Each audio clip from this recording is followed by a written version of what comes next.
I am the primordial being. Feed me.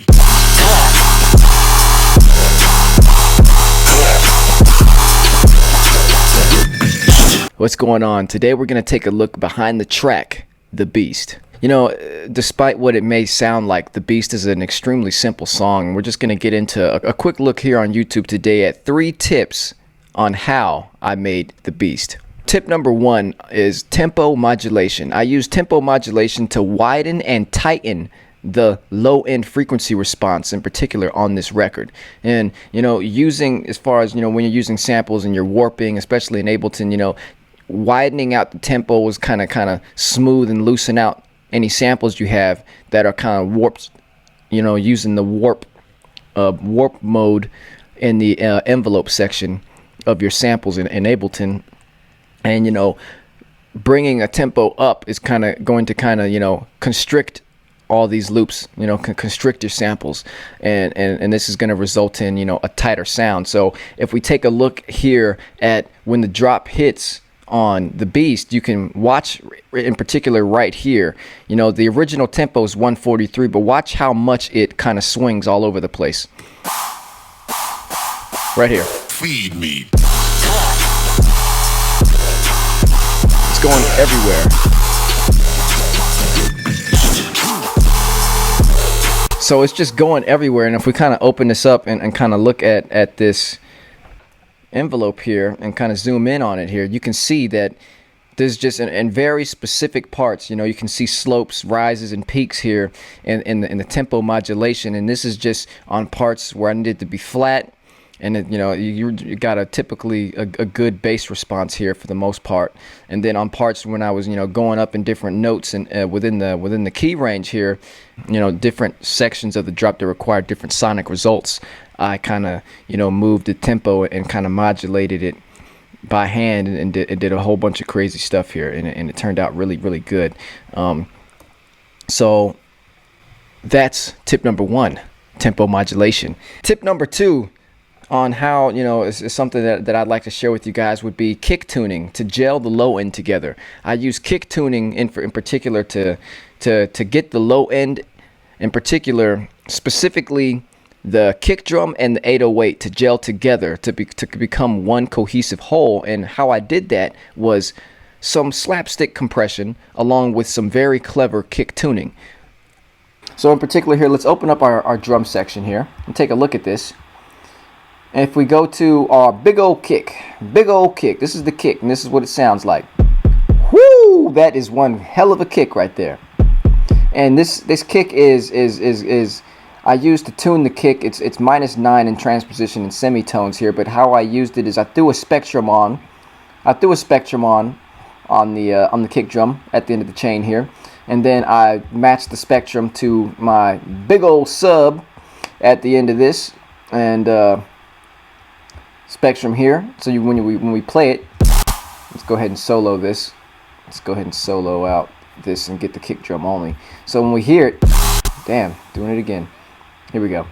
So here it is right here. When we open up the spectrum, throwing on this spectrum, you can see where these peaks are hitting at. You see that?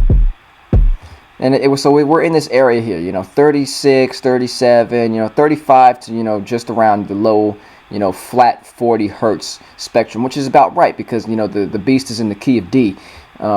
So that would be about right. So I kind of tuned the kick around that area, and then I found the same thing in the sub just to make sure when we're playing our sub here, big old sub, you know, and I went in and you can definitely see a lot better. You see that's that 34 hertz to you know, flat 40s, you know, and we're getting this sound right here. So I just kind of got the kick in that same kind of ballpark, and then when you play them together, you kind of get this sound here. And look at that, it just, and you see that sub gets out of the way really fast, but really fast when that kick transient comes in, and it's kind of gets you a ba-da, ba-da. Listen, you see that's ba-da, and that's why what kind of gives it that perception of slap, like the punchiness, you know. And so it's just tuning that, but along with some very clever compression here. And for this track, I've got some nonsensical compression here, and of an infinite threshold with a ridiculous release time of 1 millisecond. So right after that transient hits on that kick, that sub is coming back at you, and it comes in there. So it's so fast, but it gets out of the way when it needs to, and that kind of creates this perception of punchiness, which is oh so important in trap music. Tip number 3: swing in your drum work.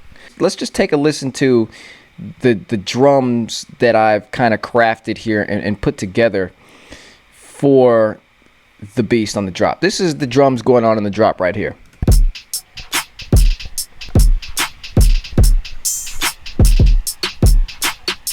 It's just a combination of very, very offbeat drunken hi-hats along with some drunken snares. The thing is it's all over the place. Sometimes it's on beat, sometimes it's off, but that kind of gives you this feed me, the beast. It's like, if we take a look here at what I did here, this is just, look how offbeat everything is. Usually you're going to start things here, and look at the difference here. You see that? When we put that back, you can just see it doesn't, the energy's not there anymore. Now when we swing that off, look at that. Now you can kind of, I'm saying, like, that's just that swing, man, the swing.